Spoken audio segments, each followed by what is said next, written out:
we have a new filing in the Bryan Kohberger Moscow, Idaho case. And this is a ruling on the IGG.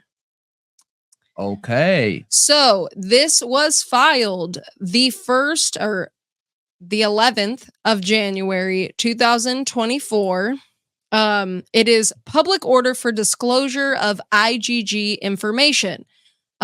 It's really short, so I'm just going to read it real quick. On October 25th, 2023, the court issued an order addressing IGG DNA and order for in-camera review that addressed the state's motion to prevent the disclosure of the investigative genetic genealogy information to the defense and the defense's motion to compel discovery of all information pertaining to the IGG investigation. On November 30th, 2023, the state submitted to the court in camera all IGG information pertaining to the state's investigation from both the FBI and a private laboratory. The court has now completed its review, and the information provided by the state and orders the state to discover to the defense a portion of the IGG information. The specific material to be provided is set forth in a sealed order to protect the privacy of the IGG information, including individuals on the family tree, dated 11th day of January, signed by John C. Judge. Yeah, I don't like that. That makes me nervous, man. But I also understand it too. A portion. Yeah, I think the verbiage used by saying portion, like you're going to get 10%, it sounds like less than half a portion, right?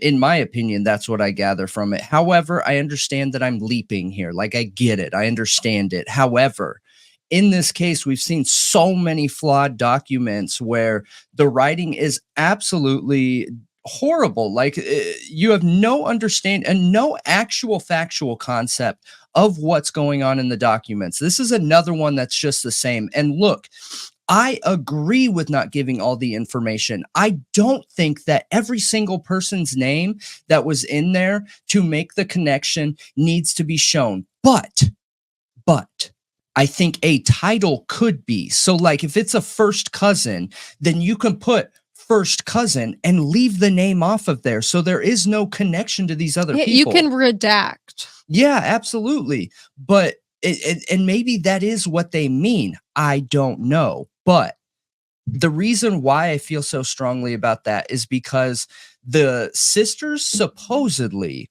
lost their jobs because of this. And I don't want to get into the argument around corporate America. I've been in corporate America almost my whole life. And I understand you're not allowed to do that. But I also understand that they make it happen.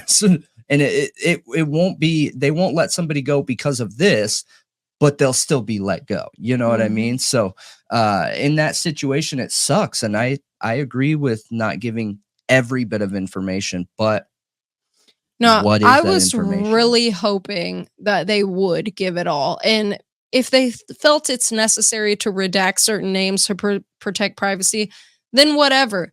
And I think that would show the integrity of their IGG investigation, because we're acting like Ann Taylor can't go hire somebody to access those databases anyway and get all the information herself. Like, you know what I mean? So what's the point? I agree. What is the point? Yeah. She can go access all of that. She has, look at how many experts she brought to the stand who are IGG experts that would, some of them probably willing to do the IGG for her. Yeah. Maybe even pro bono. Yeah. Like, I don't see the point of not handing it all over. To be honest. The issue is, which would make the testing look really bad, and I get it, and I don't think a case should hinder on it, is did they use profiles that marked that check that law enforcement cannot use this? If they use those profiles, that is a separate issue, okay?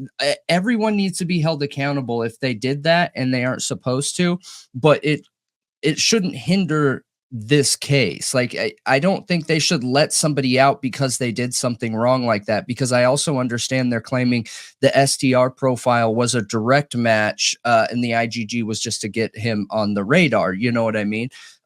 So in a situation like that, maybe there's something like that going on. You know, one thing police don't do real well is openly hold their police accountable, even when they did something wrong. Yeah, and that's a problem, and I think that they're now afraid the public is coming to hold them accountable for things like that, and they should be. They should be. I just, a portion to me, like, we were told this was handwritten notes and that the FBI destroyed the IGG information. So a portion, what? Just one handwritten note instead of 5? Like, Dude, what I are we already talking know. here? What does a portion mean? And I know it's also from Othram, not just the FBI. So it also makes me curious. Did they get a portion from Othram and a portion from the FBI? Or did they only get Othram's information and nothing from the FBI? Oh, Like, it would have been only the FBI, not Othram's. You got that backwards. Othram's the problem here, not the FBI. The FBI is a law enforcement federally that agreed to help with testing in this case. Othram is what's exploitable in court. yeah, but the FBI is who said they destroyed all of their work. I get it, but we've talked about this a million times. Cops are allowed to lie. There's no. We just talked about the difference between facts, hypotheses, laws, and theories. Anyone can say anything they want, and that is their fact and their truth. Who is the truth police going to go around and be like, oh, what you said this, you know what I mean? Cops are allowed to say whatever they want. I don't even feel weird about that unless they're in a court of law, and legally they are not allowed to lie. How come we haven't seen Ann Taylor depose anybody? That's what I want to know. How come she hasn't the laws there? How come she hasn't deposed investigators? If you guys know, definitely let me know why you think she hasn't deposed anybody. Because I don't understand. Like, why hasn't she deposed officers like Payne, like Tolson, like FBI agents involved in this case? You know she has their names. Yeah, I don't know. Whoever did the IGG, she has to know, don't you think? No. Maybe not. Maybe not that, but she probably knows who did it, not who, but what did it, right? What company did it, not what person did it, is my assumption. Well, that's also why she wanted the laboratory notes, because they're supposed to document that, who did it, and their step-by-step procedure. Yeah. They're supposed to write all that stuff down. Yeah. Yeah, you're right. So 100%.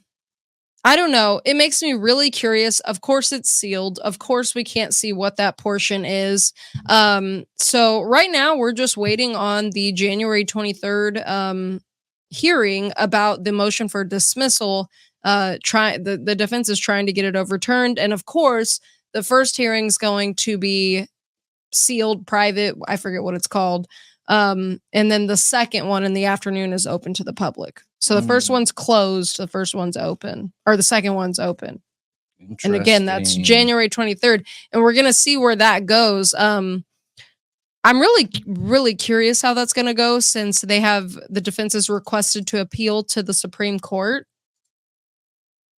Yeah. I'm really curious. I'm curious too. But again, we don't get to see everything, just like everything in this case. But I want to know what you guys think. What do you think a portion means? Do you think it seems shady? Do you think they should have turned it all over? Do you know why Ann Taylor hasn't deposed anyone? Please let us know in the comments.